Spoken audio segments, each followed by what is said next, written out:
जय हिंद प्यारे साथियों। आज इस क्लास में हम मध्य प्रदेश शिक्षक भर्ती वर्ग 3 के लिए हिंदी पढ़ने वाले हैं, जिसमें सारे प्रश्न आपके एग्जाम पैटर्न पर होंगे, जिन्हें यदि आप पढ़ते हैं तो यहाँ से आपको साथियों एग्जाम में प्रश्न देखने को अवश्य मिलेंगे।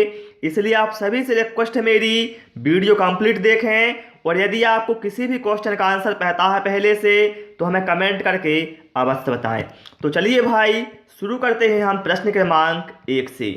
कहा गया है, लिखना एवं पढ़ना सीखने के संदर्भ में कौन सा कथन सबसे उपयुक्त है।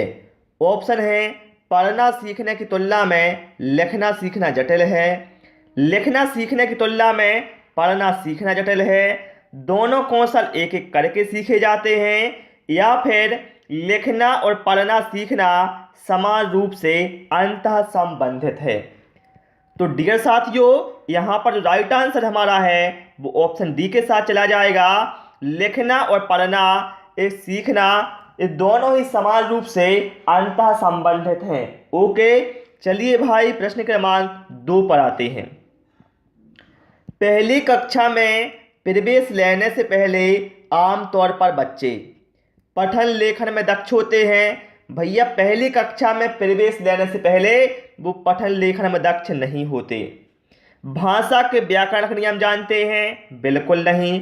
तुतलाकर बोलते हैं? जरूरी नहीं है, है ना। लेकिन पहली कक्षा में प्रवेश लेने से पहले बच्चे होते हैं वह 100 अभिव्यक्ति जानते हैं। मतलब क्या है इसका, देखिए साथियों, पहली कक्षा मतलब 5 से 6 वर्ष की आयु में जो बच्चे होते हैं उनमें इतना भाषाई कौशल विकसित हो चुका होता है कि वे अपनी जरूरतों और समस्या को व्यक्त कहकर बता सकते हैं। ठीक है, तो यहाँ पर राइट आंसर हमारा ऑप्शन बी के साथ चला जाएगा। प्रश्न क्रमांक 3 पर आते हैं। व्युत्पत्ति के आधार पर संज्ञा के कितने भेद हैं? 3, 4, 5 या फिर 6। तो मेरे भाई व्युत्पत्ति के आधार पर संख्या के 5 भेद होते हैं। कितने होते हैं? 5। व्यक्तिवाचक संज्ञा, जातिवाचक संज्ञा, भाववाचक संज्ञा, समुदायवाचक संज्ञा और द्रव्यवाचक संज्ञा। चलिए प्रश्न क्रमांक 4 पर आते हैं, और आप सभी से रिक्वेस्ट है, यदि आपको क्लास पसंद आ रही है तो वीडियो को लाइक और शेयर अवश्य कर दें। चलिए प्रश्न क्रमांक 4 में क्या कहा गया है। विद्यालय के बाहर का जीवन और वहां पर प्राप्त ज्ञान एवं अनुभव भाषा सीखने के लिए आवश्यक प्रेरणा देते हैं, क्योंकि मानक वर्तनी का सम्यक ज्ञान मिलता है, लेखन की विभिन्न शैलियों का परिचय मिलता है, समृद्ध भाषक परिवेश मिलता है, या फिर इससे व्याकरण नियमों की जानकारी प्राप्त होती है। तो ध्यान रखना, विद्यालय के बाहर का जीवन और वहां पर प्राप्त ज्ञान एवं अनुभव भाषा सीखने के लिए आवश्यक प्रेरणा देते हैं, क्योंकि वहां पर क्या है, जो परिवेश होता है वो कैसा होता है, समृद्ध भाषक परिवेश होता है। तो यहाँ पर राइट आंसर हमारा ऑप्शन सी के साथ चला जाएगा। चलिए भाई प्रश्न क्रमांक 5 पर आते हैं। भाषा की पाठ्य पुस्तक में सबसे महत्वपूर्ण क्या है? आकर्षक चित्र, पाठों का उद्देश्यपूर्ण चयन, अभ्यासों की बहुलता, या फिर कागज की गुणवत्ता। तो आप लोग कमेंट करें क्या होगा यहाँ पर करेक्ट आंसर। क्या कर रहे हो मेरे भाई, यहाँ पर ऑप्शन ए कहाँ से हो जाएगा। यहाँ पर करेक्ट आंसर हमारा होगा पाठों का उद्देश्यपूर्ण चयन। मतलब क्या है हमारा मेरे भाई, भाषा की पाठ्य पुस्तक में ऐसे पाठ होने चाहिए जो किसी ना किसी उद्देश्य की पूर्ति करें और किसी ना किसी भाषाई कौशल को विकसित करें। ठीक है, इसलिए पाठों का उद्देश्यपूर्ण चयन ये भाषा की पाठ्य पुस्तक में सबसे महत्वपूर्ण पक्ष होता है। चलिए मेरे भाई प्रश्न क्रमांक 6 पर आते हैं। कहा गया है, इत्यादि शब्द में कौन सी संधि है? ऋण संधि, वृद्धि संधि, गुण संधि, या फिर दीर्घ संधि। सबसे पहला प्रश्न तो ये बनता है भाई कि इत्यादि का संधि विच्छेद क्या होगा। तो इसका संधि विच्छेद क्या होगा? इति प्लस आदि। अब यहां पर देखें, ई प्लस आ का मेल हो रहा है। अर्थात यहाँ पर जो संधि होगी वो होगी यण स्वर संधि। ठीक है, ऑप्शन ए यहाँ पर हमारा करेक्ट आंसर हो जाएगा। चलिए प्रश्न क्रमांक 7 पर आते हैं और आप सभी लोग भी सारे क्वेश्चनों के आंसर कमेंट करते जाएं या कॉपी में नोट करते जाएं। बिना पढ़ा हुआ अंश वाक्यांश के लिए एक शब्द क्या होगा? अपठित, अपभ्रंश, मौलिक या फिर अपठनीय। देखिए बहुत यहाँ पर आपको इन दोनों में बहुत अधिक कन्फ्यूजन होगा कि कौन सा सही होगा, तो ध्यान रखना यहाँ पर राइट आंसर हमारा ऑप्शन ए के साथ जाएगा। बिना पढ़ा हुआ अंश इसे कहा जाता है अपठित, और अपठनीय किसे कहा जाता है? जो पढ़ने योग्य ना हो उसे कहा जाता है मेरे भाई अपठनीय। चलिए प्रश्न क्रमांक 8 पर आते हैं। कहा गया है समावेशी कक्षा में बच्चों की आवश्यकता को पूरा करने में भाषा शिक्षक के रूप में आपकी मुख्य जिम्मेदारी नहीं है। आप समावेशी कक्षा में भाषा शिक्षक हैं, बताइए आपकी इसमें से कौन सी जिम्मेदारी नहीं है? बच्चों की भाषा संबंधी क्षमताओं की पहचान करना, ये तो भैया जिम्मेदारी है हमारी। बच्चों की भिन्न प्रकार की दृश्य श्रव्य सामग्री उपलब्ध कराना, ये भी हमारी जिम्मेदारी है। विभिन्न आवश्यकता वाले बच्चों के लिए उपलब्ध संसाधनों की खोज, ये भी हमारी जिम्मेदारी है। लेकिन ऑप्शन सी में क्या कहा गया है? बच्चों का आकलन करते समय अति उदार बनना। तो ये समावेशी कक्षा में भाषा शिक्षक के रूप में हमारी जिम्मेदारी नहीं है, तो यहाँ पर राइट आंसर हमारा ऑप्शन सी के साथ चला जाएगा। चलिए प्रश्न क्रमांक 9 पर आते हैं। किसी भी भाषा पर अधिकार प्राप्त करने के लिए सबसे महत्वपूर्ण क्या है? शब्दों के अर्थ जानना, उस भाषा की वाक्य संरचना जानना, उस भाषा का अधिकाधिक प्रयोग करना, या फिर उस भाषा का व्याकरण जानना। देखिए यहाँ कहा गया है भाषा पर अधिकार प्राप्त करना, तो इससे ये मतलब नहीं है कि भाषा को आप खरीद लो, नहीं मेरे भाई।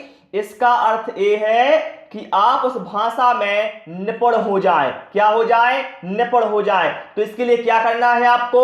उस भाषा का अधिक से अधिक प्रयोग करना होगा, तो आप उस भाषा पर अधिकार प्राप्त कर लेंगे, मतलब उसमें निपुण हो जाएंगे।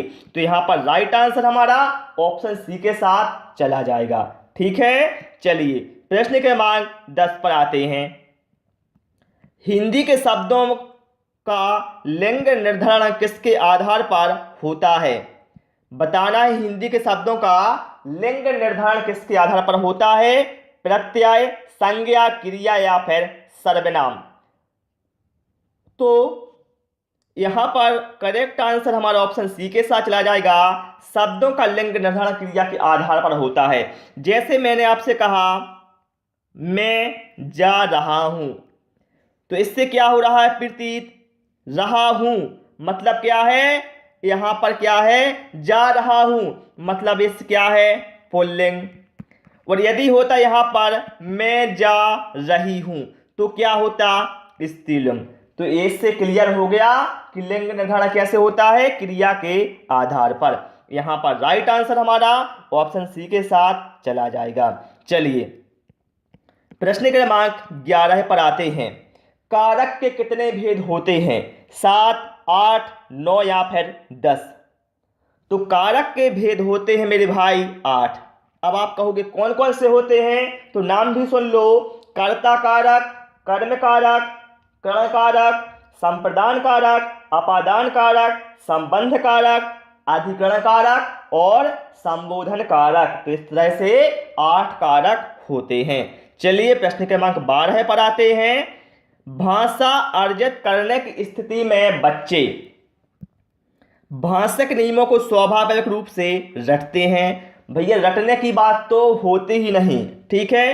कोई भी त्रुटि नहीं करते, नहीं भैया बच्चे त्रुटि तो करते हैं, अधिकतर त्रुटियां ही करते हैं। ये कहना गलत होगा, क्योंकि थोड़ी त्रुटियां करते हैं, ये नहीं बोल सकते आप कि अधिकतर त्रुटि करते हैं। बल्कि क्या है? भाषक नियमों को स्वाभाविक रूप से ग्रहण करते हैं। बिल्कुल सही है। भाषा अर्जित करने की स्थिति में जो बच्चे हैं यह भाषक नियमों को स्वाभाविक रूप से ग्रहण करते हैं। ठीक है, चलिए प्रश्न क्रमांक 13 पर आते हैं। बच्चे की भाषा समाज के साथ संपर्क का ही परिणाम है। ये विचार किसका है? पियाजे, चामस्की, स्किनर या फिर वाइगोत्स्की?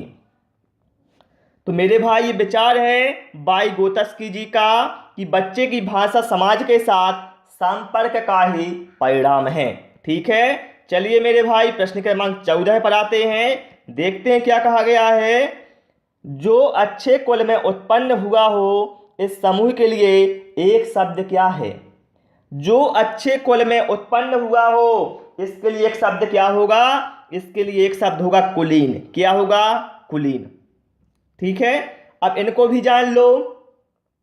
जो बहुत कंजूस हो उसे कहा जाता है कृपण, और जिसके पास आधार धन संपदा हो उसे संबद्ध कहा जाता है, और जो पैसे वाला हो उसे कहा जाता है धनी। ओके, चलिए प्रश्न क्रमांक 15 है। कहा गया है पूनम अपने विद्यार्थियों को पढ़ाते समय दृश्य श्रव्य सामग्री का प्रयोग करती है। इसका प्रमुख कारण है। क्या कारण है? कि कक्षा के सभी बच्चों की आवश्यकता को संबोधित करती है, सभी बच्चों को नियंत्रण में रखती है, सभी बच्चों की रुचि का ध्यान रखती है, या फिर सभी बच्चों का मनोरंजन करती है। तो भैया जो पूनम है वो क्या करती है? दृश्य श्रव्य सामग्री का प्रयोग करती है विद्यार्थियों को पढ़ाते समय, क्योंकि वह सभी बच्चों की रुचि का ध्यान रखती है। ऑप्शन सी यहाँ पर हमारा करेक्ट आंसर हो जाएगा। चलिए प्रश्न क्रमांक 16 पर आते हैं। दाता शब्द का स्त्रीलिंग क्या होगा? दाता, तो दाता का स्त्रीलिंग होगा मेरे भाई दात्री। ऑप्शन सी यहाँ पर हमारा करेक्ट आंसर हो जाएगा। चलिए प्रश्न क्रमांक 17 पर आते हैं, और आप सभी से रिक्वेस्ट है, यदि आप हमारे चैनल पर पहली बार आए हैं तो चैनल को सब्सक्राइब कर लें, जिससे आपको आने वाले समय में और भी नए नए वीडियो मिलते रहें। चलिए, बच्चे के स्कूल की भाषा और घर एवं पड़ोस की भाषा में खालिस्तान होना चाहिए। जुड़ाव, समरूपता, समरसता या फिर अलगाव?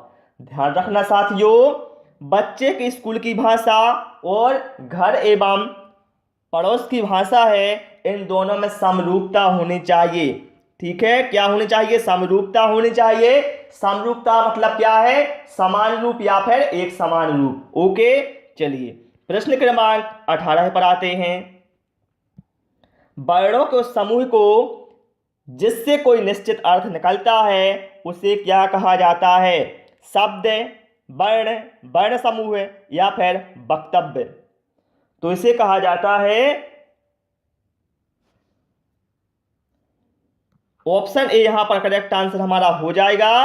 वर्णों को समूह को जिससे कोई निश्चित अर्थ निकलता है उसे शब्द कहा जाता है। ठीक है, चलिए प्रश्न क्रमांक 19 पर आते हैं। शुद्ध वर्तनी का चयन कीजिए। ये बार बार ये शब्द क्वेश्चन पूछा जाता है, क्योंकि स्टूडेंट इसमें बहुत ज्यादा गलती करते हैं। तो देखिए, अस्पृश्यता, तो भाई मेरे ये लिखा जाता है इस तरह से। अब देखो ऐसा किस में लिखा है? तो ऐसा लिखा है ऑप्शन सी में, जो बिल्कुल हमारा करेक्ट आंसर हो जाएगा। चलिए प्रश्न क्रमांक 20 पर आते हैं। अनुपम का पर्यायवाची क्या है? स्वर्गीय, लौकिक, पार्थिव या फिर आद्वितीय? तो अनुपम का जो पर्यायवाची है वो होगा आद्वितीय। ठीक है, ऑप्शन डी हमारा करेक्ट आंसर हो जाएगा। और अनुपम के और भी पर्यायवाची होते हैं, जैसे अनूठा, अपूर्व, अनोखा। ठीक है, तो प्यारे साथियों, उस क्लास में केवल हमने 20 क्वेश्चन इंक्लूड किए थे। आपको क्लास कैसी लगी और आपने 20 में से कितना स्कोर किया है वो हमें कमेंट करके बस बता दें। क्लास पसंद आए हो तो रिक्वेस्ट है वीडियो को लाइक करें, दोस्तों के साथ शेयर करें, नए नए वीडियो पाने के लिए चैनल को सब्सक्राइब करें। Thanks for watching this video.